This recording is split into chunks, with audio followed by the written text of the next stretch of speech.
Вы смотрите итоговый выпуск новостей. О самых заметных событиях пятницы, 8 октября, вы узнаете из материалов наших корреспондентов. В студии Сергей Михедов. Здравствуйте. Коротко о главных темах.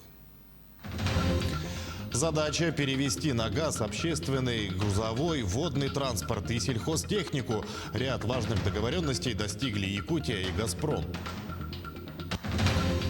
Учение через свет монитора. Дистанционное обучение продлено для большинства школьников Якутска. Начальные классы возвращаются за парт.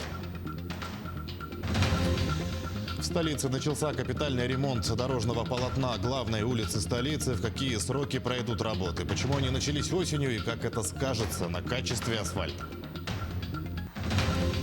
Анатолий Лабунь – это имя в республике знают и помнят многие. В Алдане именем знаменитого золотодобытчика названа улица. Как и прежде, только достоверная информация. Якутское телевидение отмечает 58-й день рождения. Как работает служба новостей сегодня?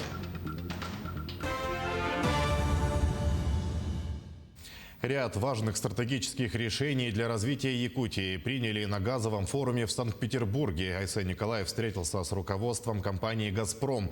Концерн направит 1 миллиард 800 миллионов рублей в республику на реализацию президентской программы социальной дегазификации.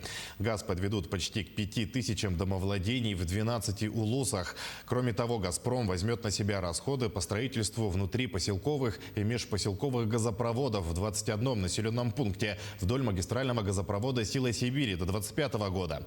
По оценкам экспертов, это позволит сэкономить для бюджета Якутии 4 миллиарда 600 миллионов рублей. «Газпром» профинансирует эту программу дополнительно к нашим средствам, которые будет республика вкладывать. «Газпром» вложит свыше 1 миллиард 800 миллионов рублей. Это, конечно же, очень значимая сумма для нашей республики. И эти средства пойдут в республику через Сахатраснефтегаз уже в ближайшие 3 года. На пленарной дискуссии, посвященной вопросам использования газомоторного топлива, отметили, что Якутия стремительно входит в число лидеров по развитию рынка малотоннажного сжиженного природного газа. По мнению Айсена Николаева, для того, чтобы минимизировать зависимость от завоза нефтепродуктов, необходимо проактивно развивать рынок газомоторного топлива. Глава региона поставил перед правительством республики задачи перевести общественный, грузовой, водный транспорт и сельхозтехнику на газ. Кроме того, развитие индустрии СПГ позволит решить проблему газификации труднодоступных населенных пунктов.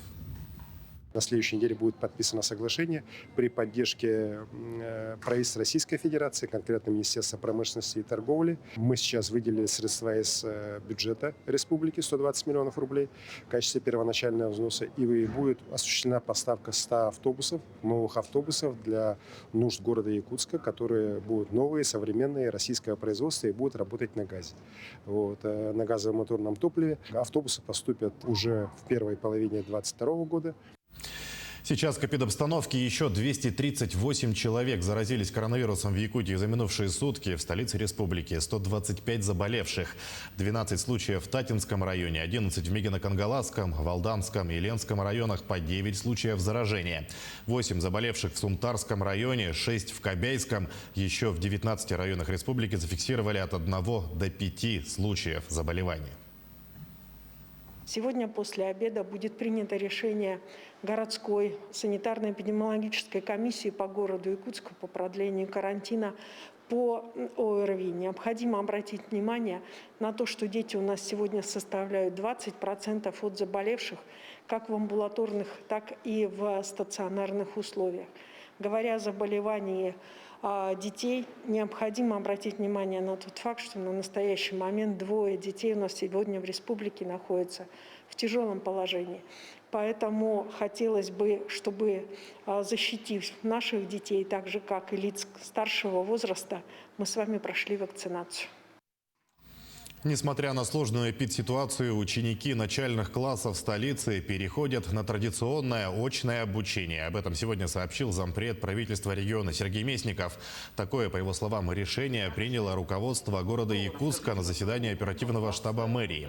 При этом дистанционное обучение для старших классов сохраняется. Отметим, что на сегодня из 641 школы Якутии 38% продолжают обучаться в традиционном формате, а 43% дистанционно. Ленина. Это Мигино-Кангалацкий, Сунтарский, Чурапчинский районы и Якутск. Остальные 16% применяют смешанный вид образования. Решение о возобновлении очного обучения для старших классов столицы примут в конце следующей недели. 2 недели, как дети обучаются на дому с применением информационных технологий. И сегодня городом Якутском, с учетом консультаций с Роспотребнадзором, принято решение о обучении детей с 1 по 4 класс включительно с посещением школы, то есть в традиционном формате.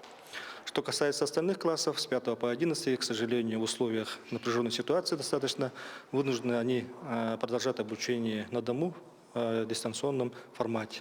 Я думаю, что в случае улучшения эпидситуации в целом по республике и в частности в городе Якутске мы будем стараться переходить полностью на очный формат обучения детей. Молодые педагоги республики в очно-заочном формате встретились с премьером республики Андреем Тарасенко. Встреча с молодыми учителями в таком формате стала традиционной. Главной темой – это повышение статуса учителя и какую роль для выполнения этой задачи могут сыграть молодые педагоги. Собравшиеся отметили ряд проблем, с которыми им приходится сталкиваться во время работы. Кроме того, озвучили свои предложения, среди которых содействие в сопровождении начинающих учителей, решение жилищных вопросов на местах, повышение профессиональной квалификации, а также кадровые вопросы, связанные с нехваткой педагогов, особенно в отдаленных районах. Кадровые вопросы традиционными способами на сегодняшний день решаются. Это отдельные меры поддержки, как земский учитель, учитель Арктики. Это жилищные сертификаты молодым учителям, то есть подъемные и компенсация проездных расходов провоза багажа. Но тем не менее мы ставим себе задачу о организации как можно больше педагогических классов, о увеличении контрольных цифр приема, ну и организации взаимодействия наших колледжей, вузов педагогического профиля со школами для того, чтобы на раннем этапе выявить детей и целенаправленно готовить для тех школ, которые нуждаются в учителях. В Якутске начался капитальный ремонт дорожного полотна главной улицы столицы. В какие сроки пройдут ремонтные работы, почему они начались осенью и перекроют ли проспект Ленина? Подробности у Дмитрия Тымырова. Ремонт главной дорожной артерии столицы будет идти поэтапно, чтобы не мешать привычной жизни горожан. Ведь на проспекте Ленина расположены главные объекты города и бизнес-центры, а также основные достопримечательности. Данную работу мы разбили на 2 технологические операции. В первую технологическую операцию входит фрезеровка старого асфальтобетонного покрытия на толщину 5 сантиметров из 25 имеющихся. Данная процедура нам поможет повторно применить асфальтогранулян при устройстве основания щебеночного. То есть мы используем его как мелкий заполнитель для заклинки крупной фракции, что помогает существенно сэкономить средства бюджетные.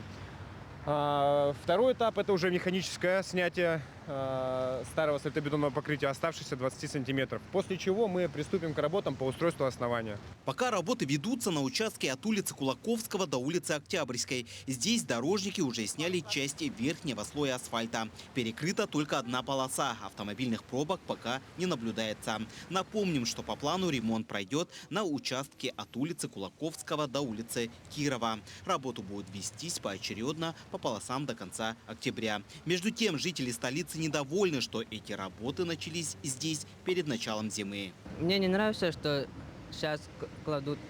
Скоро же снег упадет. Весной все смоет. Во-первых, очень странно, что это снова происходит тогда, когда выпал снег. Вызывает очень много вопросов, честно. Потому что каждый раз... Возможно, это связано с финансированием ремонта, но это странно. Дороги вообще плохие. Я думаю, что это неправильно, что в начале зимы ремонт делают. Качества никакого будет. Вроде делают. Как сделают, тогда посмотрим. Сейчас они, конечно, плохие. Проспект, то, что сделают, это будет очень хорошо. Во-первых, для всех жителей, потому что многие маршрутные автобусы ходят, многие добираются на работу. Дай бог, что все построили. Я только за, чтобы был ремонт. Специалисты главстроя уверяют горожан, что качество проложенного асфальта здесь будет крепче. Прокладка дорожного полотна в этом году не запланирована. Его будут асфальтировать лишь в следующем году, когда растает снег. Так что поводов волноваться здесь нет.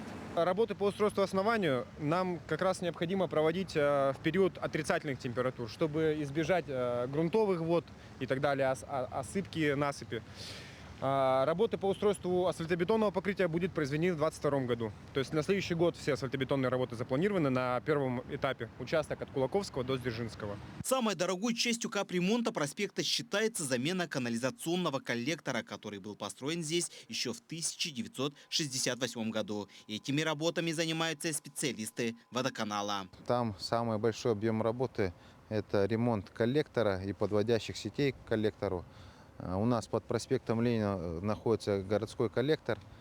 Он 60-х годов постройки, и с момента строительства в нем не было капитального ремонта, поэтому в прошлом году мы спускались внутрь коллектора и убедились сами, что первично, перед тем, как начать проспект Ленина, необходимо работать по ремонту в самом коллекторе. Это подводящие колодцы, значит, и сама труба, которая в коллекторе. В целом на ремонтные работы этого года здесь предусмотрено порядка 300 миллионов рублей, а в целом на капитальный ремонт проспекта Ленина выделено 1,5 миллиарда рублей. Завершатся эти работы лишь в 2023 году. Дмитрий Тымыров, Артем Алексеев, Якутск.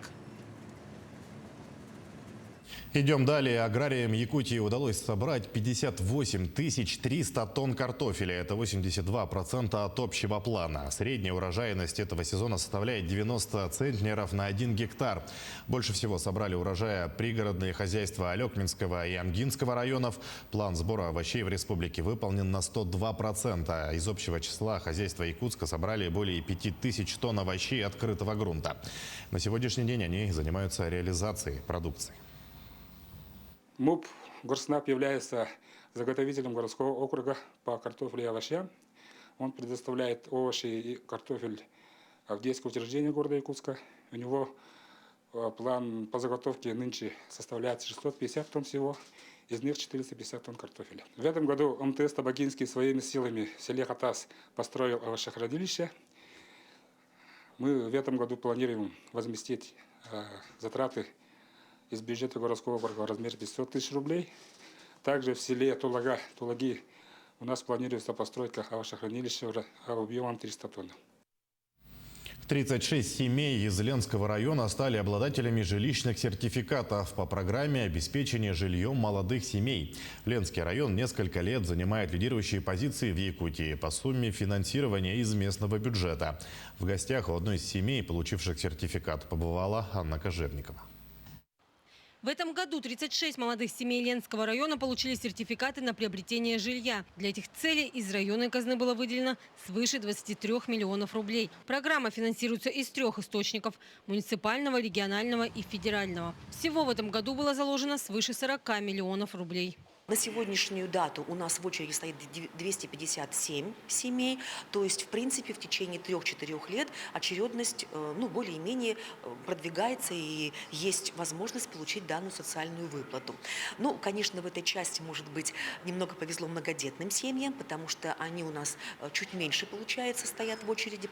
1/3 часть денежных средств, согласно нормативам, направляется на выплаты многодетным семьям. Еще одно важное условие – на момент получения обоим супругам, если таковых два, должно быть менее 36 лет. Нашей героине повезло. Она буквально успела получить жилищный сертификат в 35, а ждать пришлось 5 лет.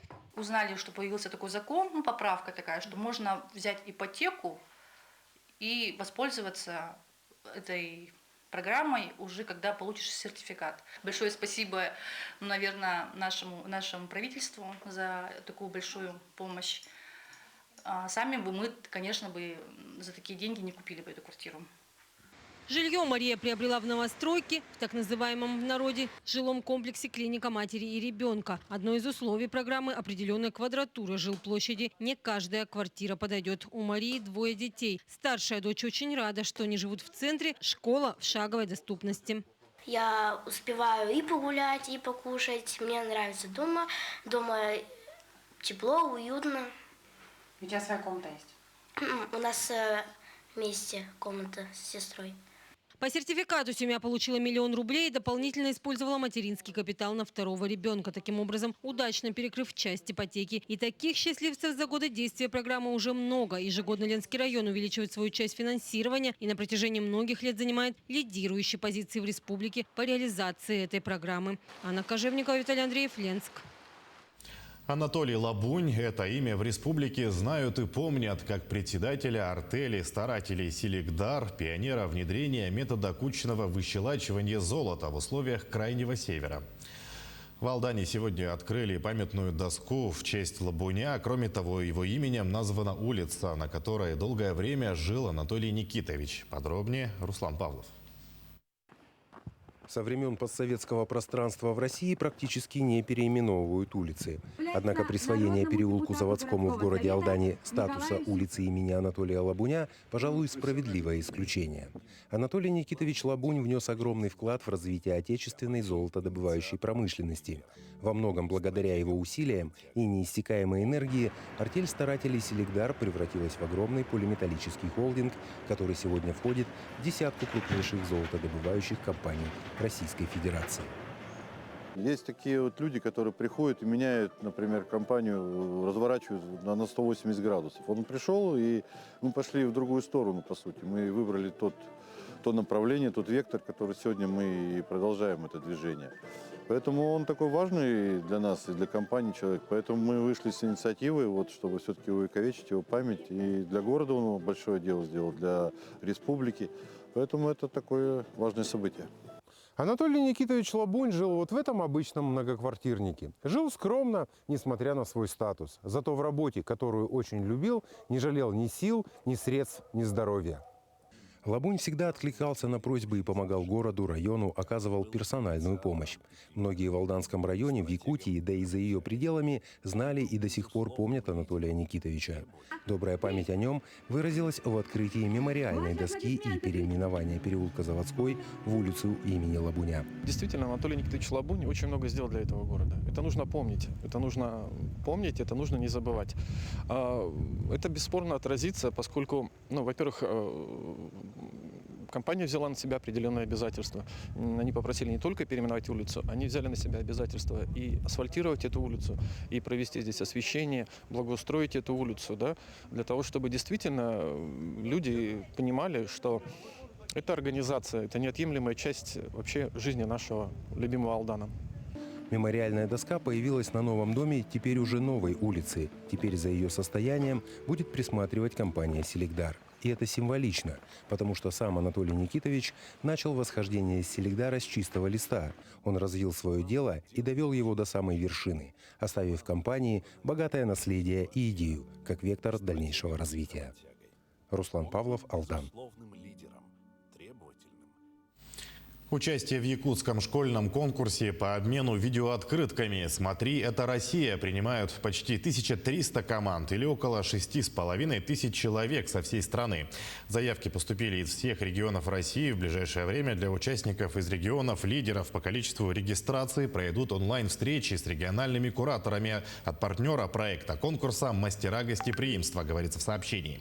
Напомним, конкурс «Смотри, это Россия» был впервые реализован в прошлом году при поддержке главы Якутии Айсена Николаева. В первом сезоне проекта приняли участие 17 500 участников, также со всех регионов России.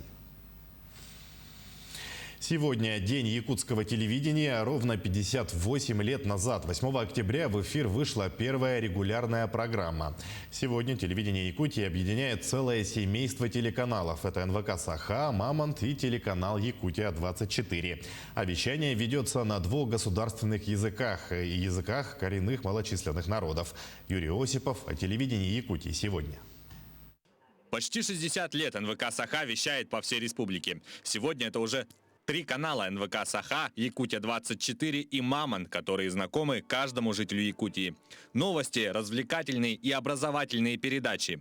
Каждый телезритель может найти что-то для себя. Сегодня НВК «Саха» – это не только 3 телеканала и радио. Сегодня мы очень сильно работаем и в интернете. Сегодня мы получили серебряную кнопку YouTube. Также у нас есть очень много приложений. Мы во всех социальных сетях. Приложения ТТМ НВК «Саха» побили рекорды по скачиванию в Республике Саха-Якутия. Поэтому сегодня наши телезрители и радиослушатели нас могут найти везде, во всех платформах, которые существуют. За выпуском каждой передачи стоит множество людей. С 2018 года начал функционировать круглосуточный новостной канал «Якутия-24».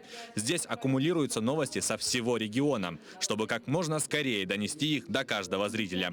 Выпускающий шеф-редактор, режиссер, операторы, звукорежиссер, техники и многие другие, кто не попадает в кадр. Во время каждого выпуска новостей работают в поте лица. Для жителей региона очень важно получать свежую, достоверную информацию из первых рук, чтобы эта информация была проверенная, чтобы она была качественная. Собственно, ради этого мы и стараемся, работаем день и ночь, бывают и ночные съемки. В эпоху развития технологий, в частности социальных сетей, все чаще можно услышать, что телевидение отходит на задний план. Чтобы узнать, согласны ли с этим мнением зрители, мы пообщались с ними. Обязательно нужно. Потому что свои новости о том, что в республике происходит, нужно знать каждому. Этим мы живем. Мы отличаемся тем, народ Саха, тем, что у нас своя индивидуальность. И это очень подчеркивает наше телевидение якутское, к чему мы очень рады и поздравляем наше телевидение. Региональное телевидение помогает нам быть в курсе событий республики, нашего города, узнавать, что и как происходит довольно оперативно. Мы развиваемся в плане контента, в любом случае, развлекательного особенно. И очень важно, чтобы молодежь была заинтересована в этом. Я считаю, да, что важно. Сейчас половина все равно молодое поколение смотрит в телефонах, сидит, а возрастное поколение, им проще все равно по телевизору бы это было смотреть. Чтобы они продолжали там это смотреть и продолжали получать оттуда информацию. Насколько я знаю, у нас действует НВК «Саха», канал, да, «Мамон» у нас есть, «Якутия-24», если не ошибаюсь.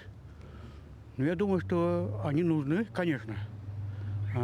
Все, кто здесь живет, в этой республике, должны знать, что делается в республике ради благосостояния народа. За 58 лет национальная вещательная компания «Саха» стала одной из крупнейших региональных теле- и радиовещательных компаний России. Сегодня я от всей души хочу поздравить наших ветеранов, поблагодарить их, которые стояли у истоков якутского телевидения, которые трудились во благо якутского телевидения. Благодаря им сегодня мы очень крепко стоим на ногах и видим дальнейшее будущее, дальнейшее развитие национальной вещательной компании. Сегодня я поздравляю наших коллег, которые сегодня трудятся в компании. Желаю хороших и интересных сюжетов и, конечно же, крепкого здоровья. Юрий Осипов, Георгий Григорьев, Павел Пахомов, Якутск. Как мы только что увидели, для того, чтобы сделать хороший новостной сюжет, репортаж или выйти в прямой эфир, задействована целая команда. В Нерюнгринском филиале работает 6 человек. Каждый из них знает свою работу, и у каждого свой неповторимый стиль. Следующий сюжет о наших коллегах в Нерюнгре. В нашем филиале, можно сказать, гендерное равновесие. 3 мужчин и 3 девушек. Вадим и Захар занимаются видеосъемкой и монтажом, а Сергей ведет работу в проекте «Испытано на себе». Ирина и Екатерина берут интервью, пишут и озвучивают тексты, выходят в прямые эфиры и работают в стендапе. Тамара Игнатьева руководит всем процессом, занимается организаторскими вопросами и делает все то, что мы все вместе взятые. Ежедневно мы делаем новости про Нерюнгринский район, рассказываем, как и чем он живет, освещаем проблемы, говорим о людях, медиках, горняках, педагогах, производственниках, оленеводах и многих других. В общем, ничто и никто не ускользает от объективов нашей камеры. Оперативность, мобильность и объективность – вот наша кредо. Чего только не случается в наших буднях. Приходится работать и в экстремальных условиях.